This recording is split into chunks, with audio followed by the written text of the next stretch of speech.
భరద్వాజ గారు ఇప్పుడు నాగ చైతన్యకు సంబంధించి తండేలకు సంబంధించి 65 కోట్ల పోస్టర్ వేశారు. 3 రోజులు అయింది. నిన్న 62, 63 అనుకుంటా ఇది పోస్టర్లు వచ్చినాయి బయటికి. అవును. 3 days అయింది. కలెక్షన్స్ ఎలా ఉన్నాయి అనేది ఒక టాపిక్. అది కాకుండా సినిమా సంబంధించి పైరేటెడ్ అవుతుంది, పైరసీ అని చెప్పేసి నడుస్తుంది పరిస్థితి. అవును. ఏంటి ఈ రెండు విషయాలపైన మీ అభిప్రాయం ఏంటి? అంటే పోస్టర్ల మీద ఆల్రెడీ ఒక చర్చ జరిగిపోయింది సంక్రాంతి సినిమాలకు సంబంధించి. అలాగే పుష్ప 2కి వేసినటువంటి పోస్టర్ల మీద ఒక విస్తృతమైన చర్చ జరిగిపోయింది. ఈ ఐటీ దాడుల నేపథ్యంలో అవి ఫేకా రియలా అనేది కూడా పబ్లిక్ మొత్తానికి ఒక అభిప్రాయం అయితే ఏర్పడిపోయింది. అంటే పోస్టర్ల ద్వారా భ్రమ కల్పించలేము అనేటువంటి ఒక వాతావరణం కూడా క్రియేట్ అయిపోయింది. ఇప్పుడు ఇది 100 crore క్లబ్లోకి చేరుతుందా లేదా అనే దిశగా చర్చ నడపడం కోసం ఈ 60 క్రాస్ అయింది అనేటువంటి ఒక పోస్టర్ని వాళ్ళు మార్కెట్లో పెట్టారు. దాన్ని అక్కడ వరకే పరిమితం చేస్తే థియేటర్ల దగ్గర కలెక్షన్స్ అంటే టాక్ కొన్ని ఏరియాల్లో మిక్స్డ్గా వచ్చింది, కొంత బాగానే ఉంది సినిమా. నెగిటివ్ టాక్ అయితే లేదు.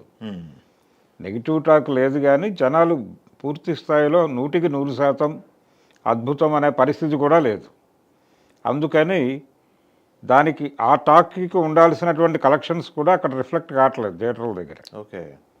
అంటే మీరు దానికోసం థియేటర్ల దగ్గరికి వెళ్ళి చూడాల్సిన అవసరం లేదు. మీరు బుక్ మై షో ఓపెన్ చేసి రోల్ చేస్తే చాలా ఏరియాల్లో ఖాళీలు ఉన్నాయి. ఏది సండే కూడా కొంత అంటే ఒక 60% నడిచింది, 40% వ్యాక్యూమ్ ఉంది. ఈ 40% సోమ మంగళవారాల్లో ఇంకొంచెం డ్రాప్ అయితే ఏంటి పరిస్థితి, అది 40కి పడిపోతే ఏంటి పరిస్థితి అనేది ఇప్పుడు భయం. ఈ అంటే ఈ టాక్ పర్వాలేదు అనే టాక్ ఉన్నప్పటికీ థియేటర్ల దగ్గర ఎందుకు అది రిఫ్లెక్ట్ కావడం లేదు అంటే పైరసీ ప్రధానం. పైరసీ అంటే ఎక్కడి నుంచి జరుగుతోంది?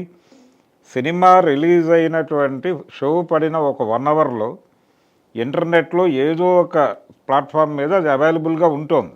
అవును, హెచ్డి క్వాలిటీ అంట, ఫుల్ ఆడియో వీడియో 2 క్వాలిటీ ఉన్నాయని చెప్పేసి అన్నీ ఏ సినిమా అయినా వచ్చేస్తుంది బయటికి. ఈ మధ్య మరీ ఎక్కువైంది. దాదాపుగా ప్రతి సినిమా కూడా మ్యాక్సిమం 1 అవర్ తేడాతో వచ్చేస్తుంది. ఈ మధ్య ఐబొమ్మ అనేటువంటి ఒక ప్లాట్ఫామ్కి ఇండస్ట్రీకి మధ్య చర్చ కూడా జరిగింది. గొడవే, మీరు ఏదైనా చేసుకోండి, మేము ఇది ఆపం అన్న పద్ధతిలో మాట్లాడారు వాళ్ళు. దీన్ని కంట్రోల్ చేయాల్సినటువంటి అవసరం ఉంది. అంటే ఆల్రెడీ ఓటీటీలో సినిమాలు వచ్చేస్తున్నాయి, ఆ ప్రెజర్ ఉంది, ఓటీటీల ప్రభావం సినిమాల మీద అని చెప్పి చర్చించుకుంటున్నారు. మనకి గతంలో టీవీలు వచ్చినప్పుడే చాలా సినిమా థియేటర్లు మూతపడ్డాయి. ఏది ప్రైవేట్ ఛానల్స్ మొదలైన తర్వాత. దూరదర్శన్ ఉన్నప్పుడు పర్లేదు, వాళ్ళు ఏదో ఆదివారం పాత సినిమా వేసుకునేవాళ్ళు, కొత్త సినిమాలకు వచ్చిన ప్రమాదం లేదు అనుకున్నారు. కానీ ఎప్పుడైతే వీడియో క్యాసెట్లు ప్రైవేట్ ఛానల్స్ వచ్చాయో అప్పుడే ఆక్యుపెన్సీ పడిపోయింది థియేటర్లకి.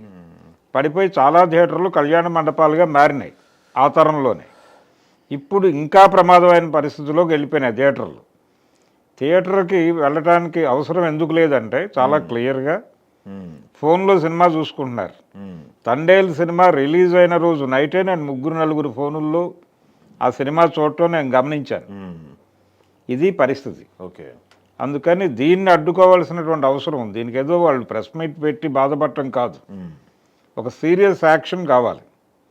ఖచ్చితంగా దీన్ని కంట్రోల్ చేయగలిగితేనే థియేటర్లు బతుకుతాయి, లేకపోతే థియేటర్లను బలిపెట్టాల్సి వస్తుంది. అందుకని ఇది ఆషామాషిగా తీసుకునే వ్యవహారం కాదు. ఎటువంటి సినిమాకైనా ఎన్ని మీరు 500 కోట్లు పెట్టి సినిమా తీసినా మీరు థియేటర్ దగ్గర ప్రభుత్వంతో నెగోషియేట్ చేసి, ఎవరు ఆర్టీసీ బస్సులో వేసారు, ఆర్టీసీ బస్సుల్లో వేయటం అనే కల్చర్ మనం మొదలైపోయి సంక్రాంతి సినిమాలు వేశారు కదా, గేమ్ చేంజర్ వేశారు.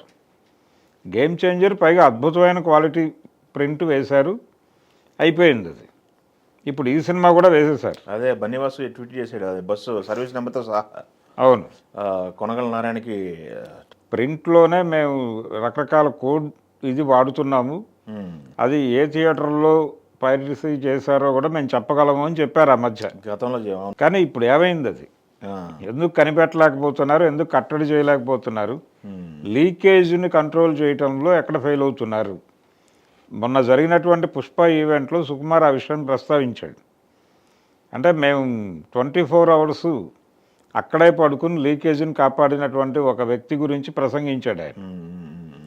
ఏ ఒక్క ముక్క కూడా లీక్ కాకుండా బాగా కాపలా కాసావని చెప్పి అప్రిషియేట్ చేశాడు అవును వాళ్ళ టీం మెంబర్ని. అవును అంటే ప్రొడ్యూసరు డైరెక్టరు వెళ్ళి రోజు అక్కడ పడుకోవాల్సిన పరిస్థితి.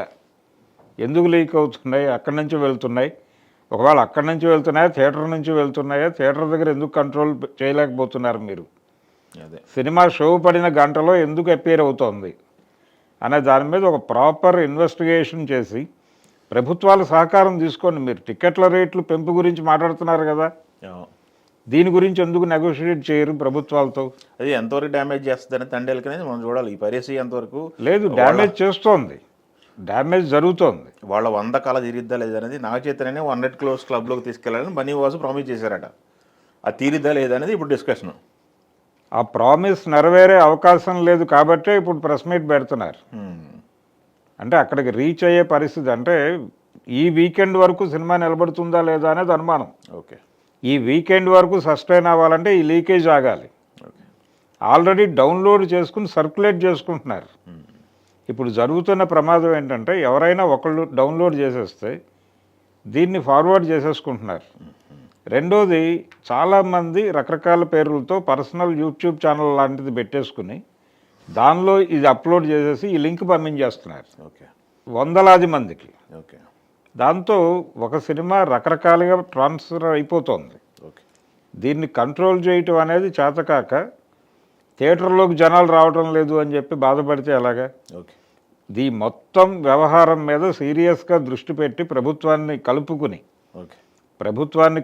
ఒక యుద్ధం చేయాల్సినటువంటి అవసరం అయితే ఉంది. దాన్ని గుర్తించాలి ఇండస్ట్రీ. ఓకే, ఇది కేవలం తండేల్ ప్రాబ్లం కాదు, ఓకే, ఇండస్ట్రీ ప్రాబ్లం. ప్రతి సినిమాకి జరుగుతోంది ఇది. ఓకే.